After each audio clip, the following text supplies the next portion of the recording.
why I like being in New London, because the train whistle is always blowing. I think they're going to go one more time. Oh no, that was the two toots for getting underway.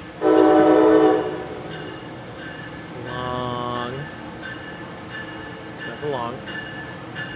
Come on. You're going to do a short, long, long, and then a short, and a long. There we go. And a long, because you're crossing, doing a great train crossing. Okay. My name is RJ LaValle, and this is the Shipkeeper's Log. This year has been nuts. Yeah, I think this might be out of focus. The light bulbs? That wet transit from New Haven brought us here to New London, where we are at the Custom House Pier. Neat little bar and restaurant right there. It's just the backside, and there we are. There's actually our namesake pier, the Amistad Pier. One of the reasons we don't dock there is evidently there's something in the water preventing us from having enough water to go safely. So, what has been going on for these last few months? Yes, we've been going back and forth. What's the trick to getting these out? Getting the lamps out? The light bulb. The light bulbs? So Quinn is up on our foremast, taking down a light bulb from our deck light, which shines down onto our deck, as one might imagine a deck light would. And those have all been burned out. So we are finding out what size light bulbs those require and replacing all those. Now here's the other catch. Some of the other docks we've been at have been floating docks, which is really lovely because we set up those gangways that you used to see. Well, we had to get brand new gangways for two reasons. The gangways we had were getting really long in the tooth. And then here, we're in a particularly interesting place where, well, look at those angles of those gangways. This is high tide, and the top of high tide on a moon tide too. So that's a pretty steep angle. But the worst part is when low tide comes around, the top of the cap rail right there is down there, down below the line of this quay or this dock. So how do we handle that? We handle that by, usually the gangways attach here on the side of the boat, so we made these little temporary platforms. We're actually going to construct something a little more elegant than this, but we needed something immediately for here in New London, raising up this fulcrum point for the gangways. And then here makes the angle that much less, having this platform. This platform is going to be invaluable for us when we go to our next destination, which is Greenport, Long Island.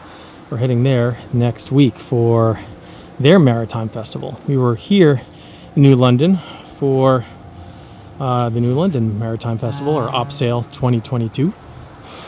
And a very successful VIP evening on deck for folks.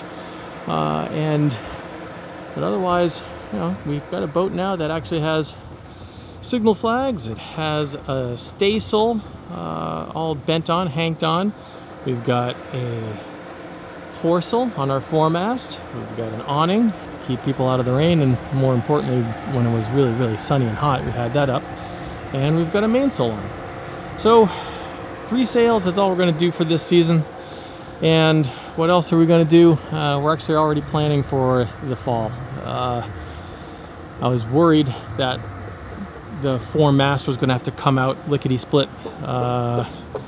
Not going to happen. It's sounding like it's in better condition than I had a horrible nightmare a couple nights ago that it was in bad condition. But she's not so bad. We've got work we need to do on the deck.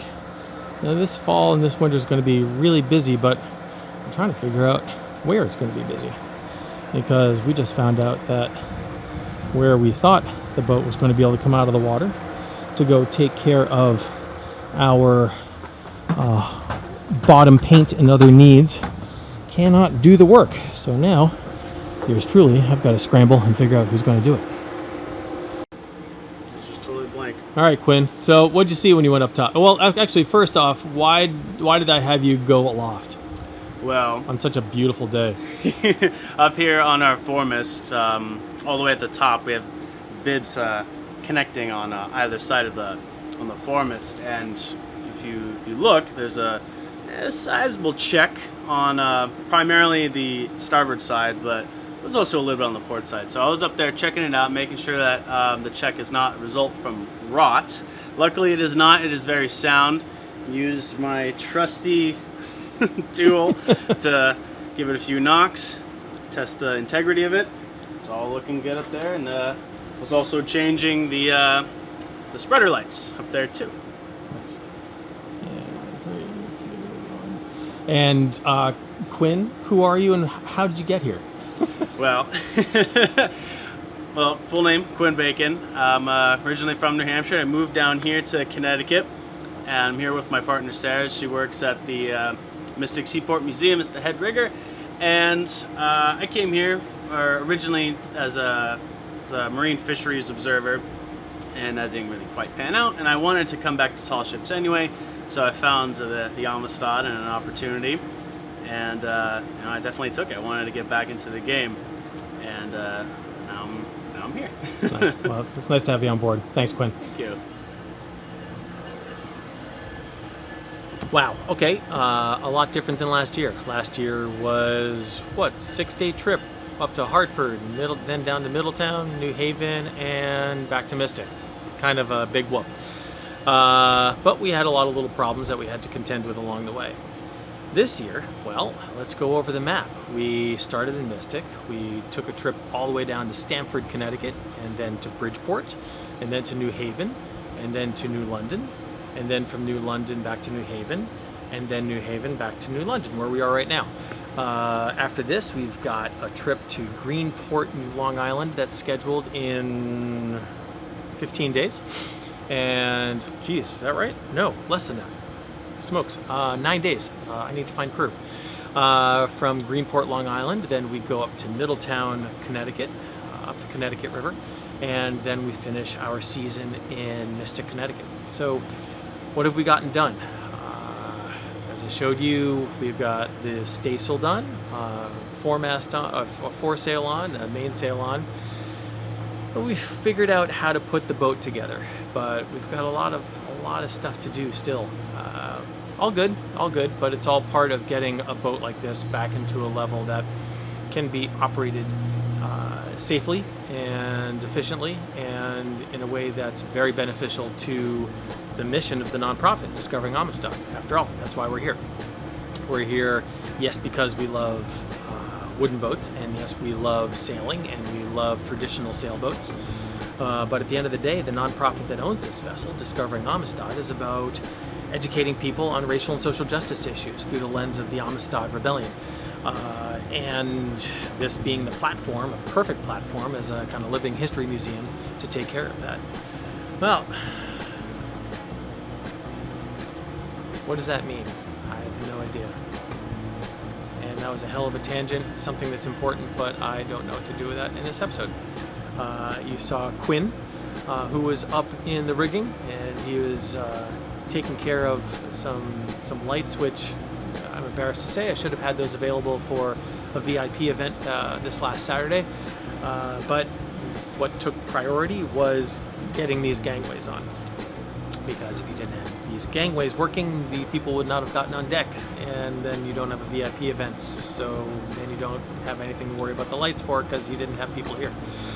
That's right. Well, that's a bit for now. Catch you next time on Shipkeeper's Log.